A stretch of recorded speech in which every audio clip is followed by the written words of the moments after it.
1947 August 15 స్వాతంత్రం వచ్చింది. సొంత రాజ్యాంగం రాసుకుంది 1950 జనవరి 26 రాసుకున్నాం.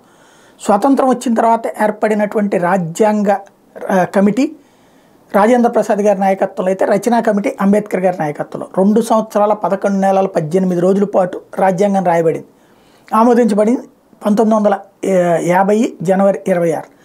ఆ రోజు నుండి అమల్లోకి వచ్చినటువంటి రాజ్యాంగంలో ఈ రిజర్వేషన్స్ విధానం అమలు కావడం వల్ల సుదీర్ఘకాలం పాటు దశాబ్దాలుగా శతాబ్దాల పాటు అన్యాయానికి గురైనటువంటి బడుగు బలహీన వర్గాలకు సంబంధించినటువంటిది ఎస్సీ ఎస్టీలకి ఆ వివక్ష నుంచి దూరం చేసేటటువంటి ప్రక్రియ ప్రారంభమైంది.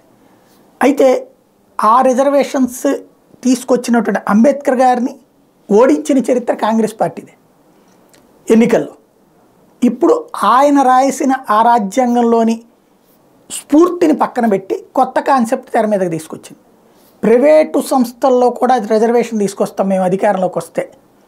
ప్రభుత్వ ఉద్యోగాల్లో రిజర్వేషన్స్, ప్రభుత్వ వ్యవస్థలో రిజర్వేషన్స్ ఎంతకాలం జరిగింది కదా, ప్రైవేటు వ్యవస్థలో రిజర్వేషన్ కూడా మేము అధికారంలోకి వస్తే తీసుకొస్తాం. ఇది తాజాగా కాంగ్రెస్ పార్టీ ఎజెండా. తద్వారా ఓట్లకు సంబంధించినటువంటి ఎత్తుగడ. మరి సక్సెస్ అవుతుందో లేదో చూడాలి.